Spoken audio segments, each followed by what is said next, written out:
Hello and welcome to Nerd Punch's Nerd, the Game of Thrones episode, The Climb. Warning, there are spoilers for all A Song of Ice and Fire books. Alright, so let's get started. I'm Jeremy, here with Sam. Benjy is supposed to join us in a couple minutes. We are eagerly awaiting his arrival. Right. But in the meantime, let's talk a little bit about this most recent episode of Game of Thrones, which was called The Climb. And it seems like there's definitely that theme that was going throughout the entire episode, that's for sure. Considering it was encapsulated in the closing monologue. Yeah, I've noticed that a few of the episodes seem to have themes.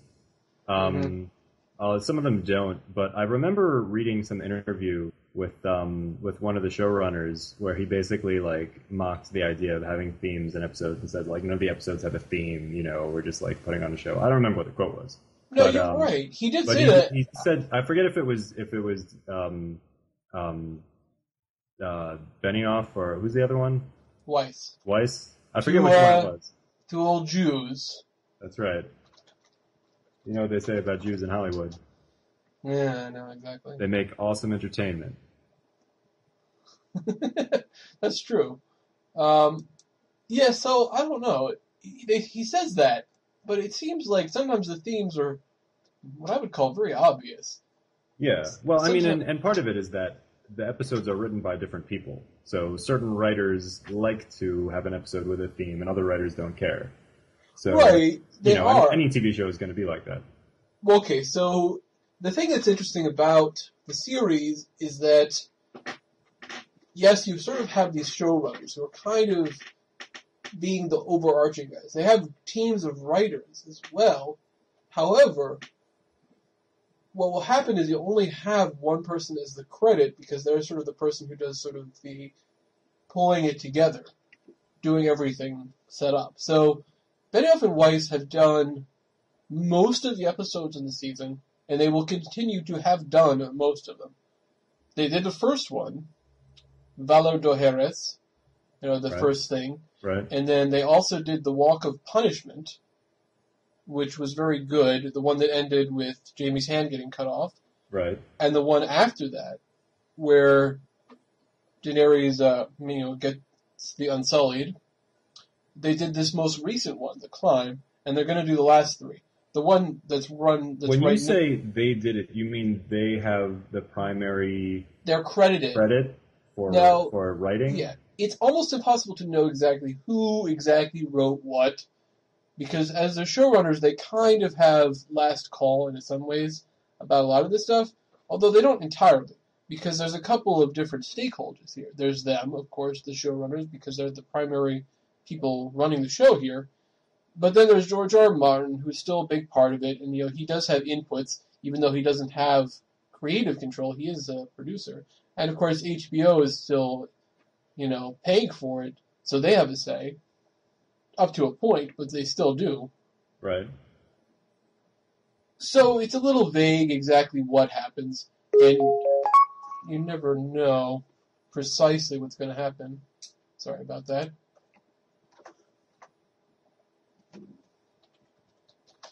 Yeah, so you have you have these episodes, and they're written by different people, and some episodes seem to have are more thematic, I guess you could say, than others. Right. And this one definitely had a theme. And yet it was by those two guys. And yet it was by the two showrunners. Yeah. Benioff and Weiss. Vanessa Taylor, who's written some before, wrote Dark Wings, Dark Words, the second one, which was another sort of setup one. And Brian Cogman wrote last week's, which I really liked. And like I said, George R. R. Martin is going to write next week's, The Bear and the Maiden Fair, which, we probably have some idea what it's going to be about, I assume. Right? Right. Yeah. Do we... Now, we have spoilers. So yes, spoilers. We can just openly talk about this, right? Definitely. Okay, so basically what we're anticipating is the scene with Brienne in the bear pit and, the whole thing with Jaime and all of that. Which it seems pretty clear from the way that they set it up in this past episode where Jamie is released, but Brienne is held still. That they're setting it up so that he can come back. Right. Even though it's not happening exactly the way it happened in the book, but it's close enough that you can foresee it. Although Roose Bolton does not seem like the kind of guy who would put Brienne in a bear pit, in the way that Vargo Hoat did in the book. Vargo Hoat was a very, very different character. Point. So I wonder, will Bolton leave? Will he go someplace to allow that to happen? Will he start... Well, so here's the question. So what's going to happen to Brienne in the pit? Is she going to be saved?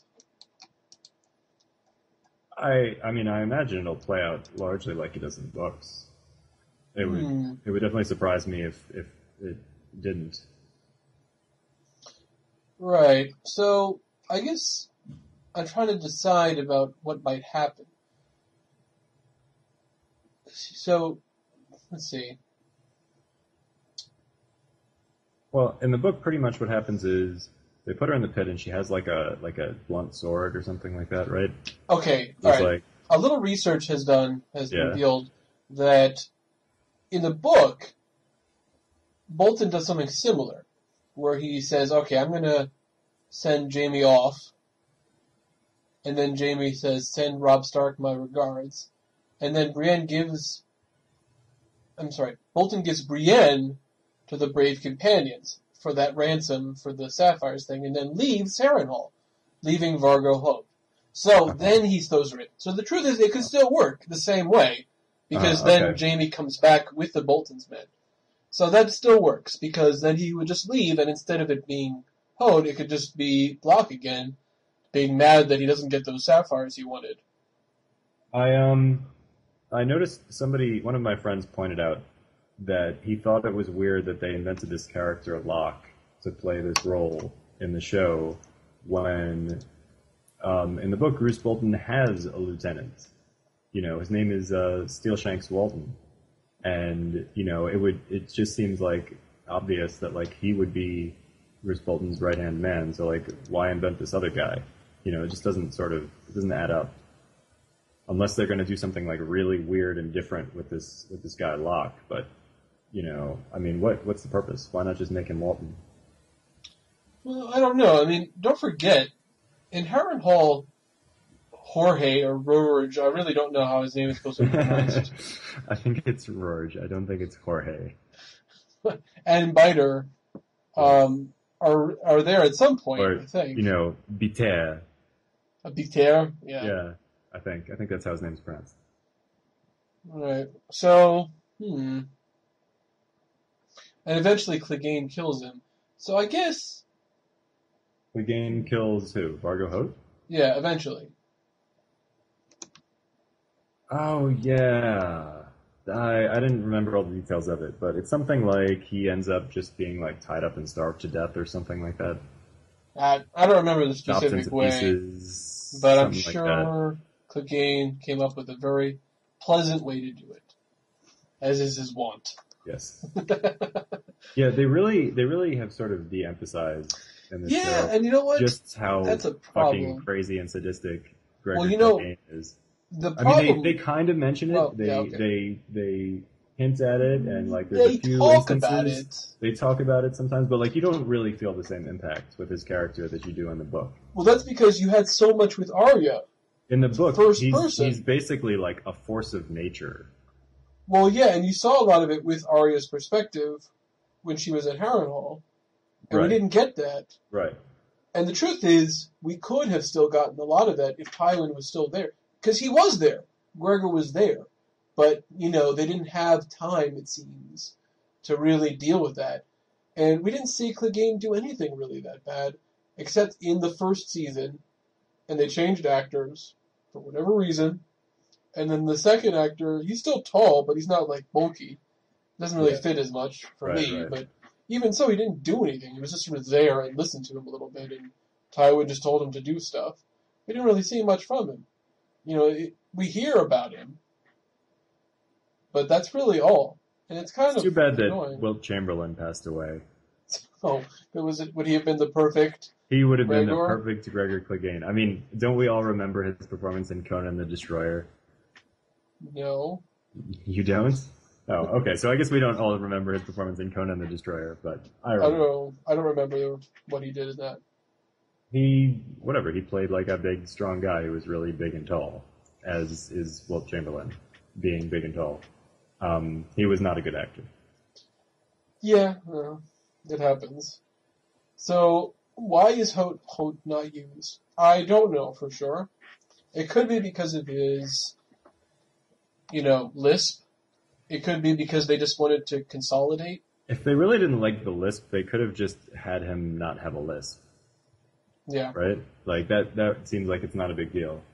I think that it was just like one character too many, because there are so many characters already. Well, Locke is a new character.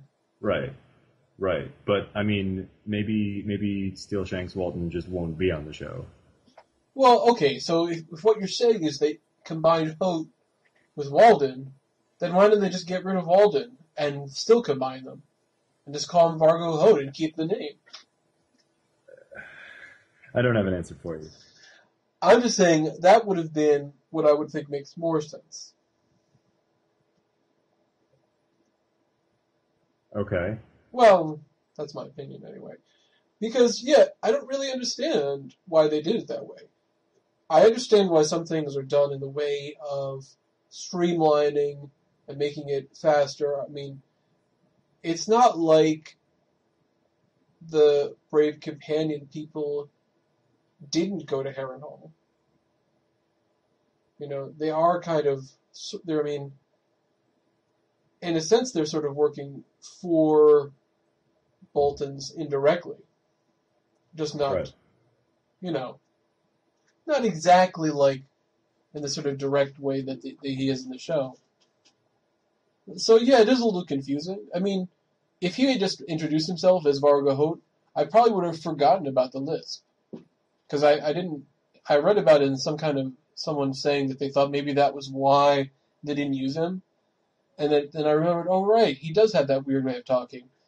Yeah, but I mean that seems like a really silly reason to just invent an entirely new character. Anyway, so, I don't want to spend the whole time talking about like the difference between the show and the books, because even though we both read the books and we love the books and we think the books are really awesome, I think that it's still, I'd rather talk about this episode in terms of its merits of like what did it do well and what did it do poorly. Right. Okay. So I think that this episode had a few good elements of let's set up something that's going to be important. And it also had a few spinning wheels types of things. For example, the Sam and Gilly thing, he introduced the obsidian thing, which is kind of critical. Right. Sort of setting up, hopefully, what will probably become like the Slayer thing. I would assume.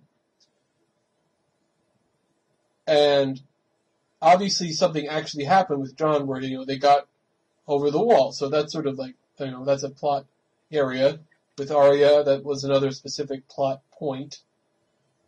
Not just setting something up, but actually like changing something. Right. But as for the rest of it, I'm not sure. For example, did we really need to see the Theon torture scene? Was that really something that gave us as the viewer anything useful? Now, as book readers, we know what this is almost certainly about. But the real question is, do we really need to see it? Well, is it too much? I mean, would we be better I'm not served? actually concerned with us seeing it. I mean, granted, it was done very differently in the books. In the books, Theon just disappears, and like nobody knows what happened to him. For like 2 solid books, nobody has any idea. And then when he shows up, finally, like a lot of this stuff has already happened. So right. I mean, you thought he had died. They're like filling in Yeah. that gap. Now, I really like the way that Martin did it in the book in this case, because there's this weird, there's a lot of tension. You don't know what happened to Theon. He could be dead, or he could be, he could be in a dungeon being tortured, or like we have no idea. And then when we find out that he is in a dungeon and he is being tortured, it turns out to be like way worse than we ever imagined. So I am a little bit unhappy with the way that they brought that in so early. I mean, that was already in like the second episode of the season, I think, right? So do you think it would have been better if it was something like halfway through the season? Yeah, either halfway through the season or possibly just like not even in the season at all. Or maybe like right or very close to the end. Yeah. I mean, I think maybe, okay, so I don't know how they're going to end the season with his storyline, but let me just give you a sample idea. We already saw one situation where he's getting tortured, then the guy lets him out, and then he brings him back. Now imagine if that was how Theon's ended for this season. Yeah, that would have been a cool ending. Like what? Just that first moment when he walks into the chamber and he sees that big X thing, right? Yeah, and he realizes he's back where he started. And I love the way that would have he been acted. a really cool ending. Yeah. Absolutely. And the actor Alfie Allen, he did a great job in that scene of like the horror, like the despair, like no, seeing it again. That was great. Yeah. And if he said I brought him back, where he belongs with the creepy smile, which he also did a really good job of, again, like acting wise. I think that would have been the perfect place to end that story for the season. And then people, who didn't know what would happen would be confused, but not like, I feel like I've heard some complaints, and I think some of them are legitimate, that there's a little bit of repeating itself here. It's just 1 week he gets tortured, the next week he gets tortured. I mean, it sort of loses its impact. I think what they're doing is they're trying to build up how bad it is for him? No, not how bad it is for him, but the character, the Bastard of Bolton. They're trying to build him up as this horrible villain because they mentioned him on the show briefly, but like anyone who hasn't read the books probably already forgot about all that because it wasn't like a big deal. It was just like kind of a throwaway situation. In the book, he's mentioned with a little bit more regular frequency, even though he doesn't appear very much. Sure, I just think talk about him, so you kind of remember that he's still around. So I think what they're doing is they're trying to say like, this guy is like really fucked up. I just think that there's enough material that they could have just had this half season end like that, and still built him up additionally the next season too, and that would have been enough to have like something interesting. I guess the question is, how much do we really need to get from the Bastard? Obviously he hasn't been named yet, so they're trying not to tell us, although they are giving hints, like he's flaying, it's an X, so if you really were careful, you could figure it out. But I do have actually one complaint about those scenes. It's really technical. Okay. But at least in the most recent episode, you see Theon and he's like tied to this giant X thing, and it's really like brightly lit, and there's like these big windows with like sunlight coming in, and that was very jarring to me because you think it should be speed I'd drawn? imagined these scenes like taking place deep in some dungeon underground. And if I remember from the books right, like Theon has no idea whether it's day or night. Like, there's no time in his world. It's just, when he's being tortured, when he's not being tortured. So, that was very jarring to me to see these scenes taking place like in this big open, windowed sunlight room. It's not only not how I pictured it, but it's very odd to see it depicted that way. Yeah, I see what you're saying. Okay, alright. I guess that makes sense. I think you have a point. I guess I just didn't notice that. I just sort of was caught up in the ambience, I suppose. Right, but that's part of the ambience. Alright, so I think we're kind of in agreement for now. I suppose we won't really know until the end of the season to see whether the arc really made sense. But here, a little bit over halfway through the season, it seems like it wasn't quite how, it would make sense. And I have heard complaints from people, and this is part of what I'm saying too. From my perspective, I found episode 6 to be relatively weak, especially in comparison to the previous 3, which were great. By which I mean 3, 4, and 5, which I liked a lot. The one, Okay. hand cut off. But I thought this episode was, well, I didn't think that it was so dramatically different from the last 3 episodes in terms of its quality. One thing that's been, I think, a consistent theme in this season is that they're playing up the cheese factor a little bit. In particular, I would say in Danny's story, in John's story, and in Arya's interaction with the Brotherhood. Although, like in this most recent episode, like the Brotherhood actually did something that was maybe a little bit villainous, or at least morally questionable in terms of basically selling Gendry to the Red Priestess. Yeah, I think. Okay, but, well, that's all right. And I think they're doing this on purpose. I think this is like a deliberate decision by Benioff and Weiss to make John's story a little bit cheesy, to make Danny's story a little bit cheesy, right? And then the Brotherhood Without Banners, we're already like starting to get a little bit of that, where we see like, oh, the Brotherhood Without Banners, they fight for the the common folk, for the small folk. They're so noble and good, and then we see that they're actually not like really so noble and good. And that's, so it gives us a little taste of like, what's going to happen when Beric Dondarrion actually does get killed and does not come back to life, and then they get taken over, by Lady Stoneheart, and the Brotherhood Without Banners just basically becomes completely, I don't know if corrupt is the right word, but they lose sight of their ideals, right? And the reason that I'm mentioning all this is because I think that they're playing up the cheesiness of a lot of these plot lines specifically so that the Red Wedding will be more shocking when it happens. I think they're trying to make people forget a little bit that that's the kind of story that this is. I think it's almost like a trick they're playing on the viewers. Okay, well, I think yes, probably that's true for some of this. So anyway, talking about the Ygritte stuff. Yeah. I think that you could predict that something bad's going to happen there, either with Jon or with Ygritte.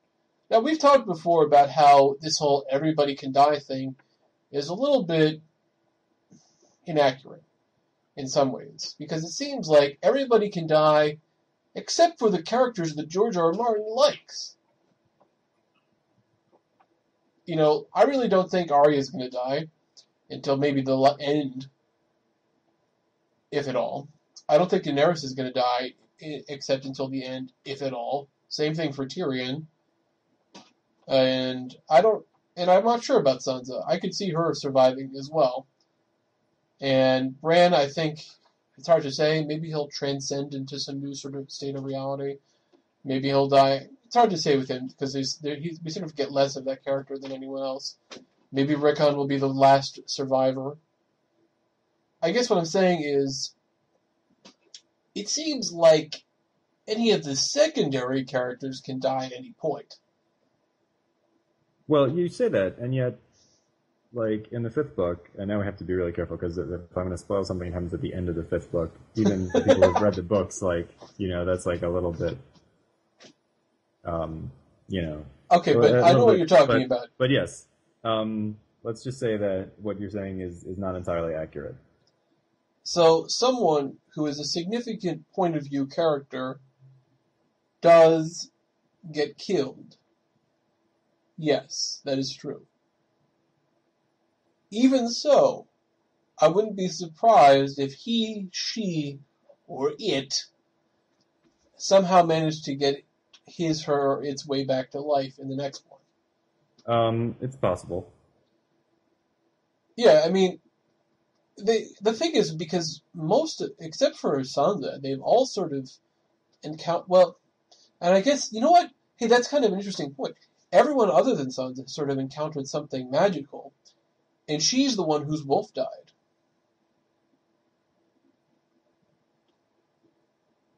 Okay, interesting. I'm just saying, Nymeria is out there running wild. Ghost is still around. Obviously, Bran and Shaggy Dog still have. Yeah, I'm sorry, Bran and Rickon still have their dogs. Yeah, although, I mean, Rob didn't really encounter anything magical or like supernatural, I wouldn't say. Well, he did seem to work with him, but no, he didn't. But, then again, you know what happened to that guy. What it is? Hey! Hey. Benjy did manage to get on. I know he's not going to be on for very long. Yeah, my throat is fucking sore right now. I'm pretty sick right now. But what's up? Well, we've been talking a little bit about this last episode of Game of Thrones and what we think is working or not working so far, and why we think they might be making certain choices. Sam was just saying that he thinks that they're trying to make the Jon Ygritte thing a little cheesy to sort of set the audience up to feel worse when and if bad things happen. Did you do a spoiler alert at the beginning of this? Yes. Yeah, we did. Yeah, it's because it's a major spoiler alert. I mean, the Jon and Ygritte thing, it's not just for Jon and Ygritte and her story and, what happens to her. But I think that they're being cheesy with that. I think they're being cheesy with what I was saying with Daenerys and with Arya and the Brotherhood Without Banners. All of them, and just generally, in order to make it more shocking when the Red Wedding happens. Right. Yeah. I mean, yeah, I think, yeah, I generally think, though, I think Emilia Clarke is good. I find her to be kind of a weak link, in my opinion, but a lot of people disagree with that, which is fine. But I think she's too overdramatic anyway. Where are my dragons? I've not been terribly compelled by a lot of the Daenerys stuff, except when she was with Drogo. I think it's hard to be overdramatic when you're playing a Targaryen. I guess that's true. No, that's true. And listen, it was awesome when she started speaking in Valyrian. That was cool. But yeah, it was good.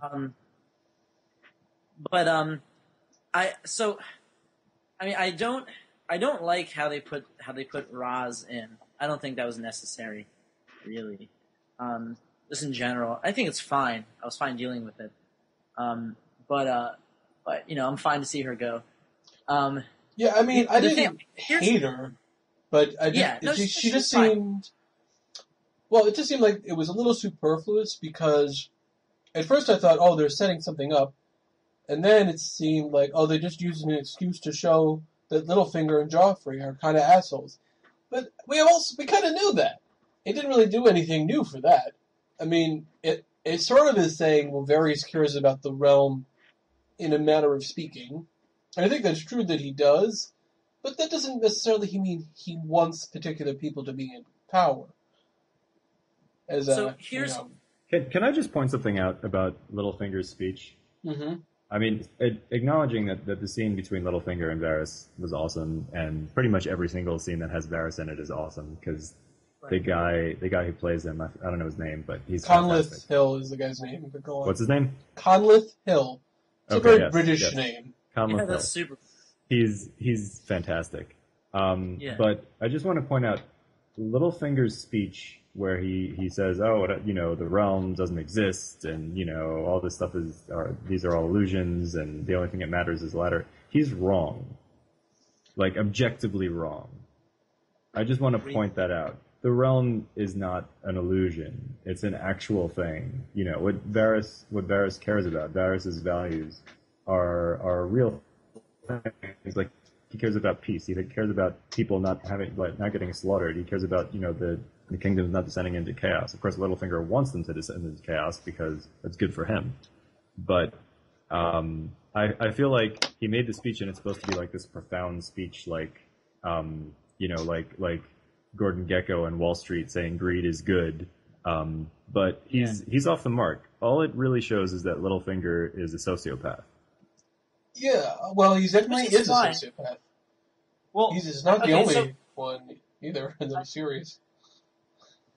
Yeah, I also think it's kind of maybe this is stretching a little too far. I thought it was kind of a weak metaphor with like there's chaos, there's only a ladder. It's just weird. It's like chaos is. I don't know. Yeah, I agree. It wasn't the best written metaphor. Yeah, but it's fine. I didn't have such an issue with it. I think the main thing I'm having issues with, I thought that the Jaime and Brienne stuff was done very well. I think Jaime's really been shining this season, as he does in Storm of Swords. But in what I don't like is they're trying to push this whole like homophobic thing. You know what I mean? They're just like adding in there, Yeah, you know what? I'm glad you brought that up. I was going to bring it up eventually. I'm all for them trying to like portray that they're like gay characters and things like that, and that's fine. But the thing is, it seems like it's a cheap ploy for us to be against those people. So you have Joffrey saying he wants to make it like illegal, and Tywin like almost saying it, being slightly more reasonable, but like you know, and then I thought it was a little dumb. I thought it was a little like it's a cheap pop. You know what I mean? So yeah, but I mean, I think the show is sympathetic to Loras. Like Loras is a likable character. Yes, but I think on the contrary side, I think that they're also not playing him well this season in particular, because even with the thing where Tywin says, "I want to have a skilled warrior on the King's Guard," obviously, what we saw of him in this episode is him. Oh, I love gowns. Yeah. And of course, and girls, obviously. He basically said that. And I thought, come on. Loras isn't an idiot. He's not going to say that. He knows how to charm a lady. So my issue is that you know, like, it didn't seem like in the Westeros world they were like particularly homophobic. It's just they thought it was kind of weird. You know what I mean? That was more of what it was. And they make little jokes.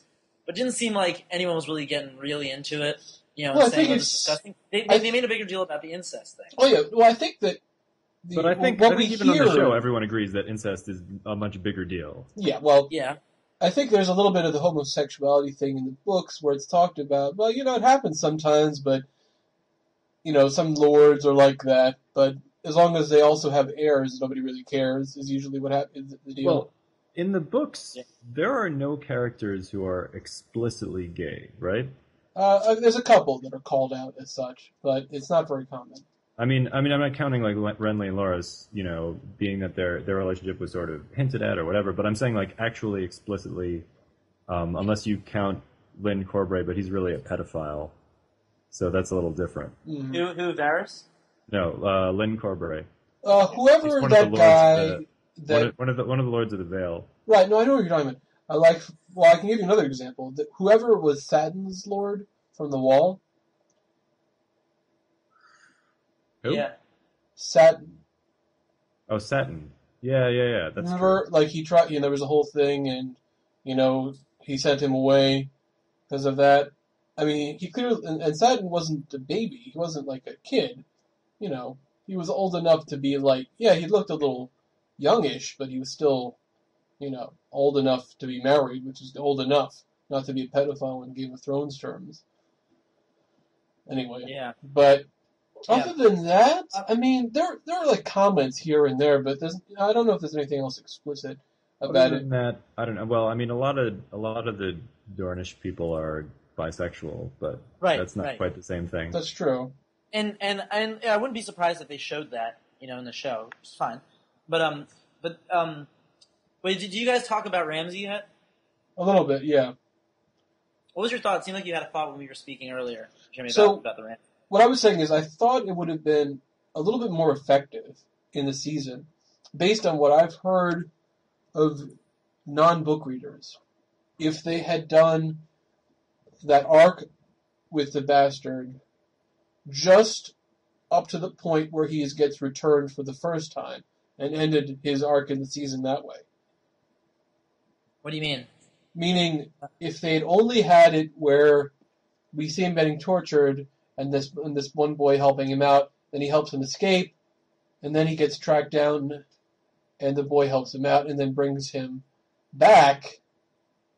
I think, and if he had said, "I brought you back," where he belongs, I think that would have been a little bit more dramatic.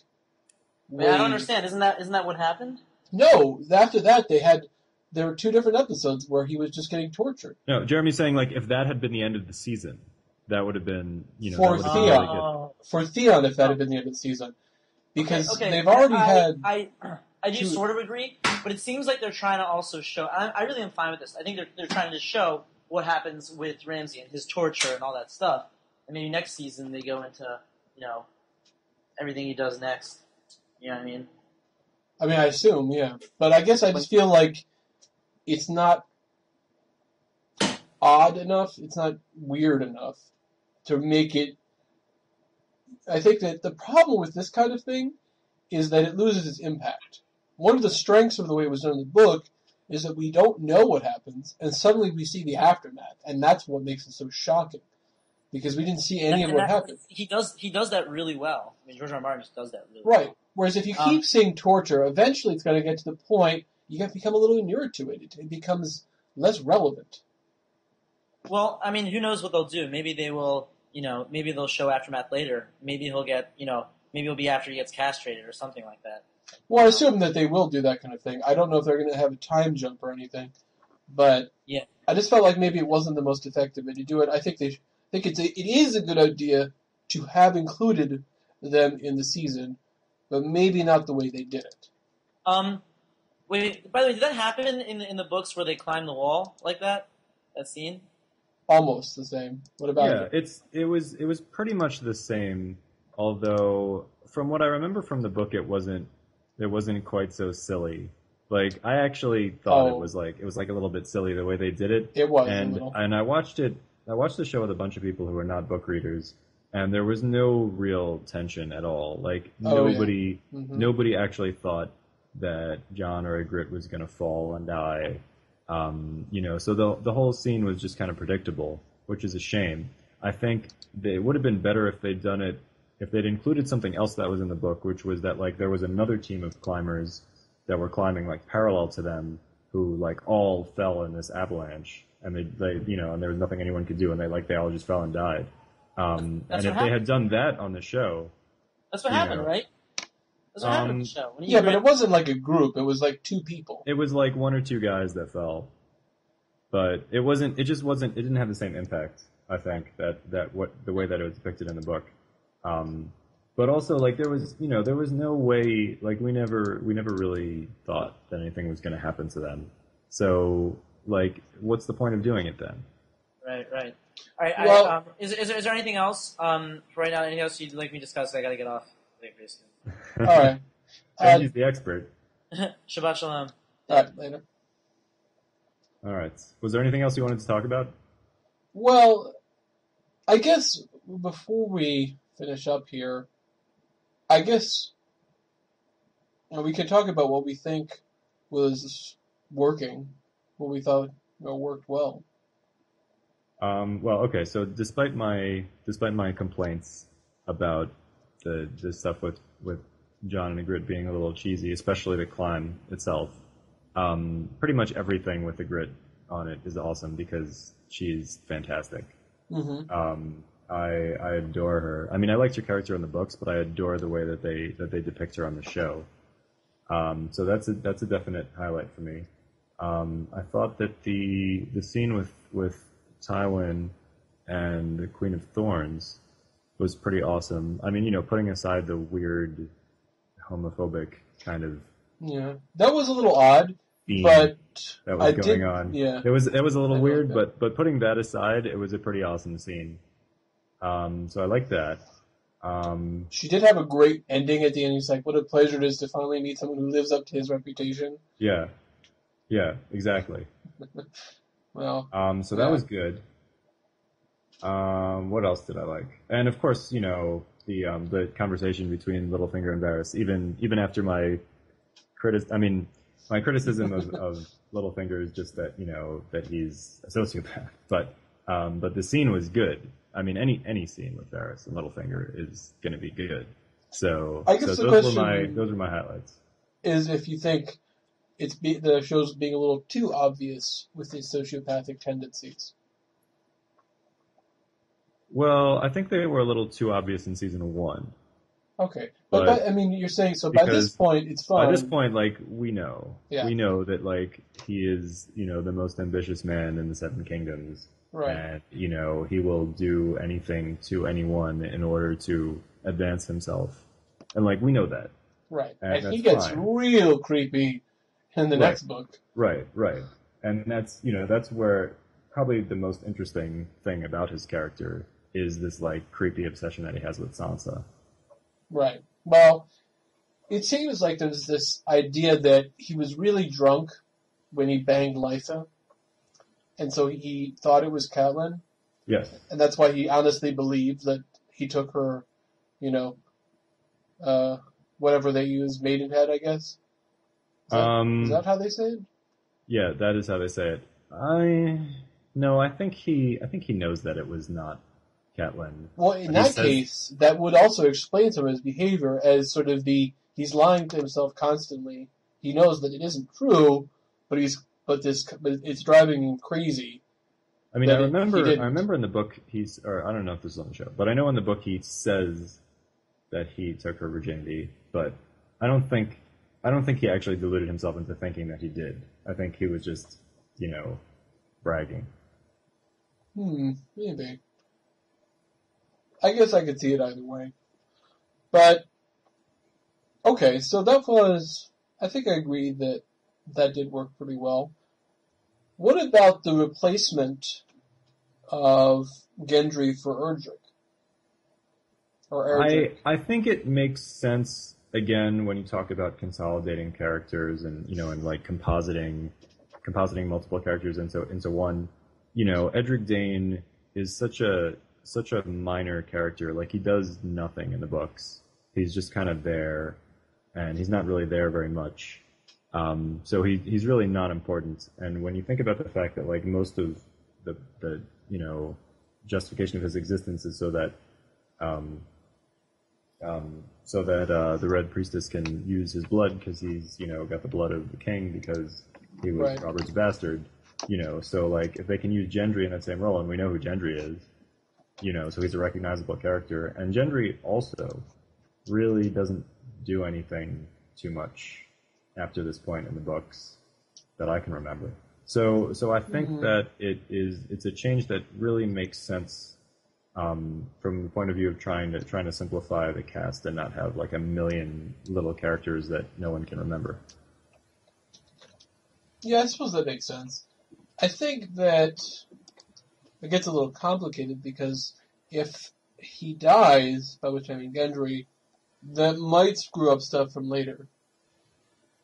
Yeah, but also, Edric by the way, doesn't die. Edric Storm doesn't die, so I don't know why Gendry would.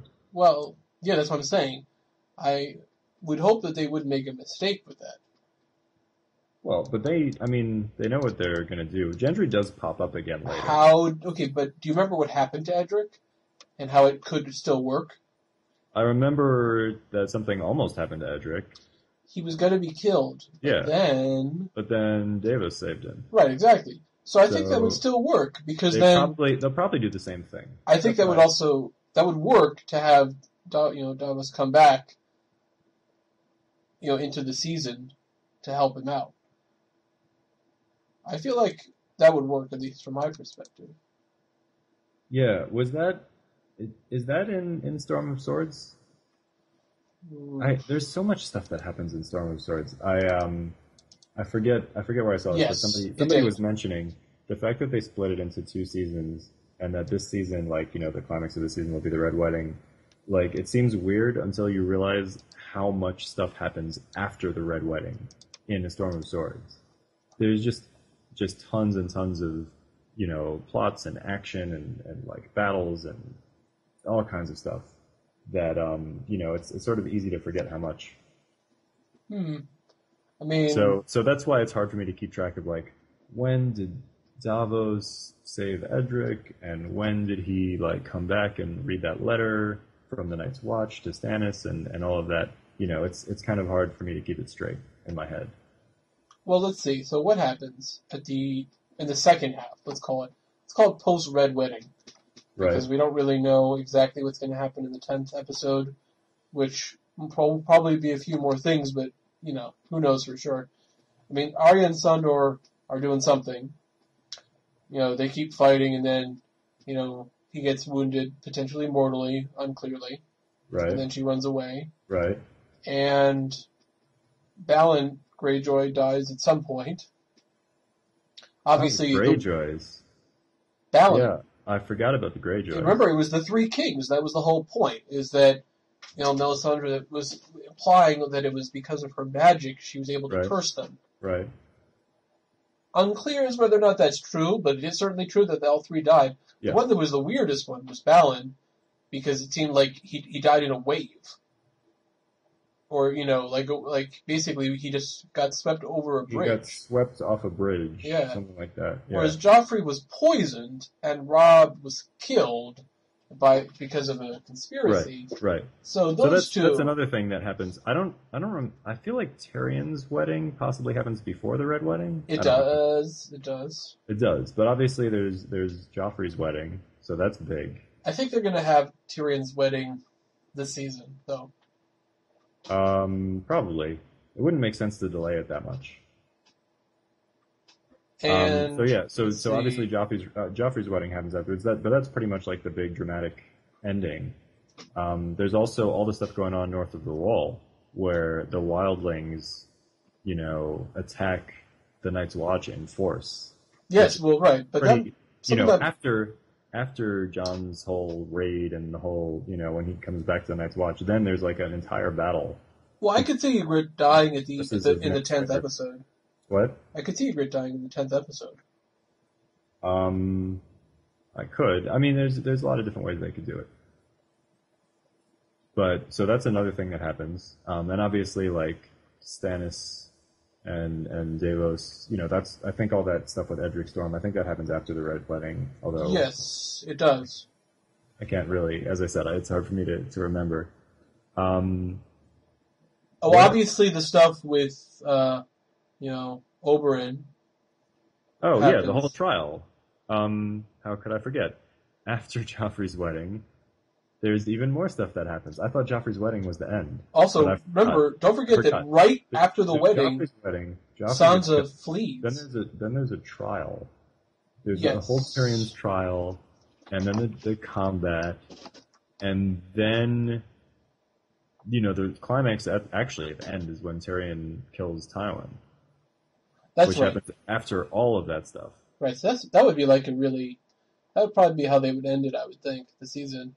Yeah. Or maybe by, you know what, the Caitlyn thing as being a zombie ended the book. Probably that would end the season too, because that would work pretty well. Yeah.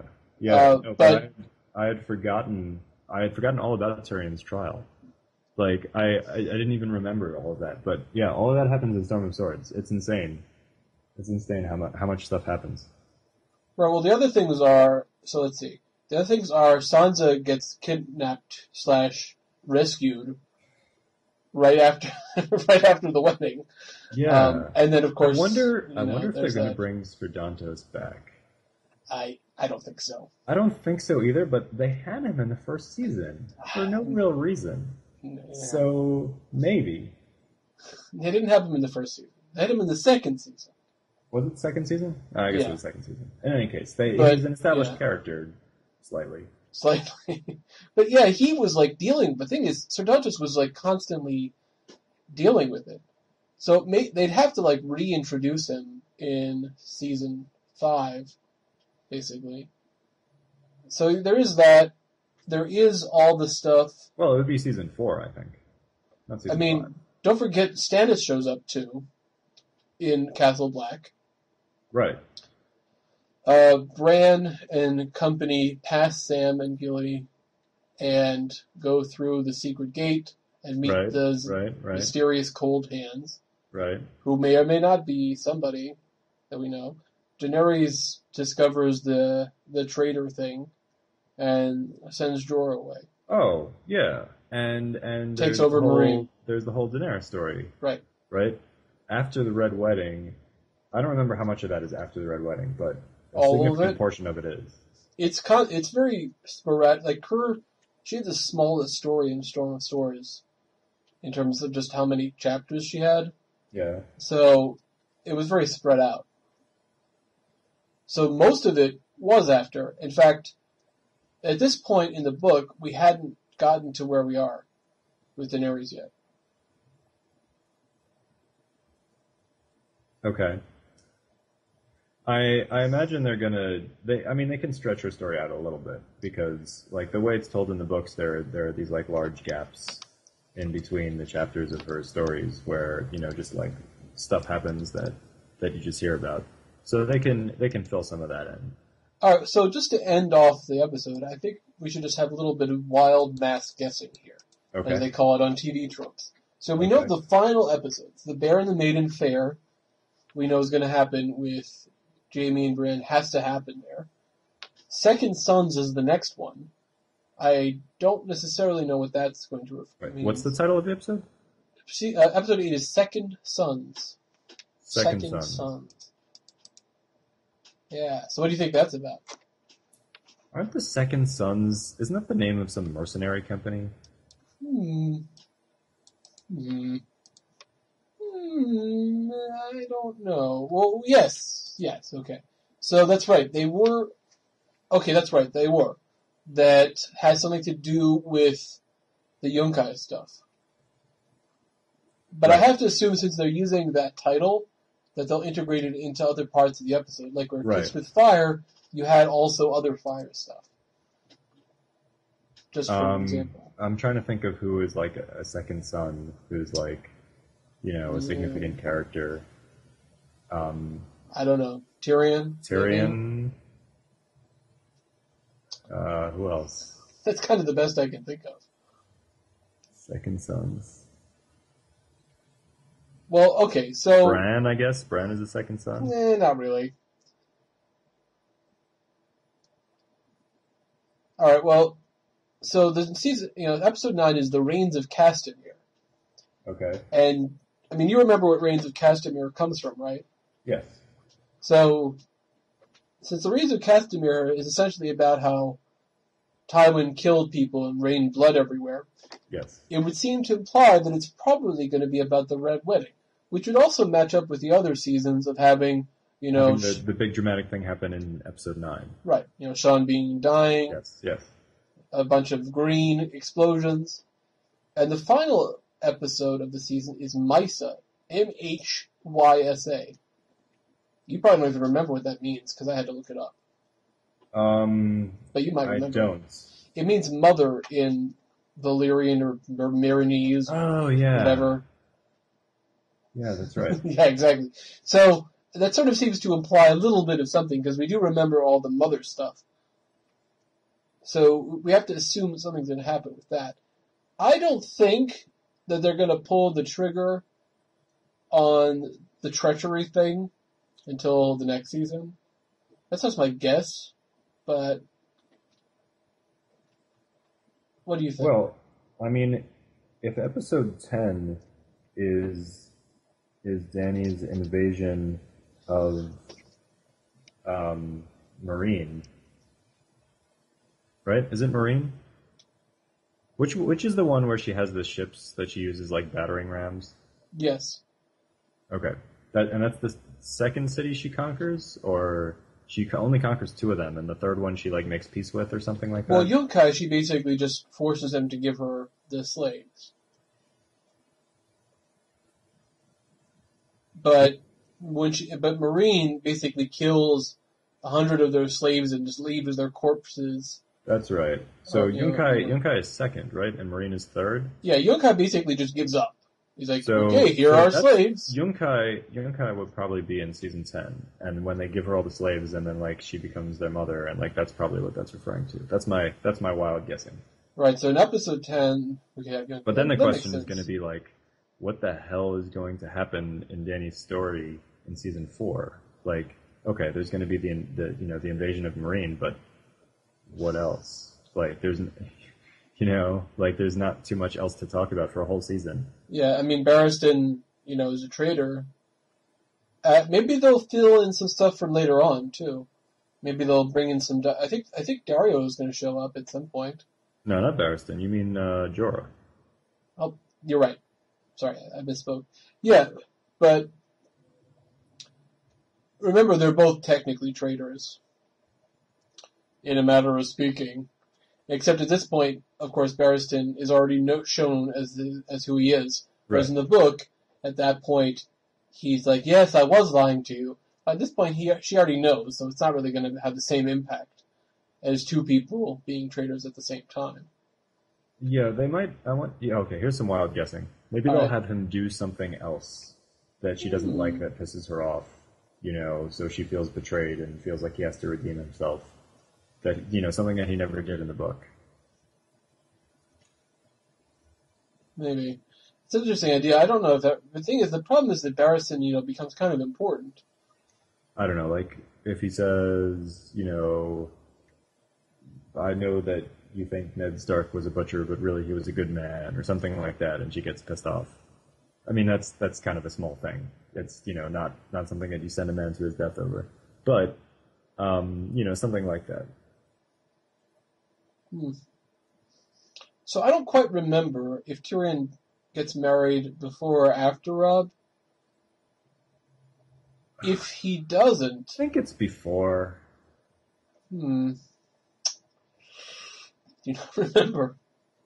No, I think it is before, because if it was after, it would have been a much bigger deal. Because afterwards, Sansa is, the heir to Winterfell. And like she would, that she becomes like a much more attractive prospect at that point. I mean, she was already, they were saying like, oh, well, no, you're she's right. the heir to Winterfell or whatever, but like after their wedding, she is like officially the heir to Winterfell because everyone thinks that Bran and Rickon are dead. Right, yes. Okay. No, you're right. Yeah, the marriage definitely happened before. I'm just trying to think, what's going to be in this final episode? I mean, for season 2 is obvious because it was the end of the book. So we knew what was going to happen. But in this case, we're trying to guess, what is that stopping point? Where are they going to stop? I really have no idea how they're going to stop Theon unless it's just by, cutting something off, which is possible. That could be, it could be that, there's already, so we're having, remember, there are 4 episodes left. So that's enough for Arya to run away and meet up with Sandor already. Right. And not much happens with that, until after the Red Wedding. Right. But they have, because they're there at the Red Wedding, because remember, that's where they're going to. He's bringing her to the wedding, like, as it's happening. Right. So maybe Arya just runs away at the end of the season. What do you mean? At the end of this season? Yeah. But that'll already be after the Red Wedding. I know. But not that much happened with Arya after the Red Wedding. What happened was... She ended up still with Sandor. Yeah, but not for very long. Basically, she has a dream about her wolf. They meet up with some guys who are... Oh, her story ends relatively early. That's what I'm saying.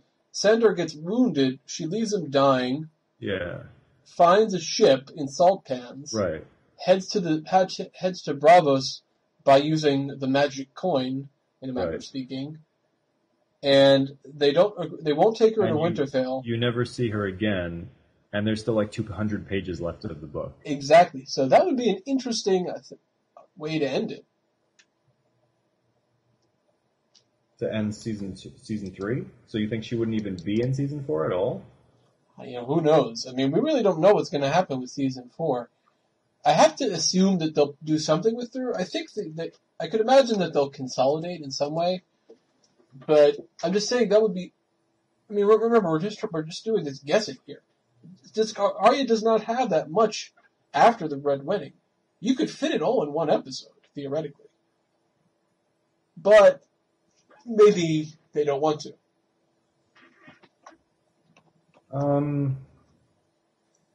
I wouldn't want to do it all in one episode. because like her relationship with the Hound, even though she's not with the Hound for that long, like her relationship with the Hound develops from Right. like her You don't want to wanting build to it kill up. him to actually like starting to like him. And then, So and that can't happen like all Yeah. at once. okay, I guess. So, what do you think? How do you think the season's going to end? The final episode. Yeah. I mean, I feel like we have some good. We probably know how the next season will end, most likely. So I think the final episode will have Danny freeing the slaves of Yunkai.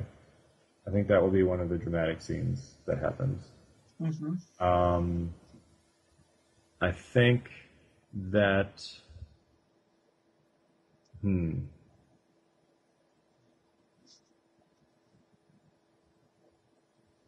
In terms of Sam, oh, you know what?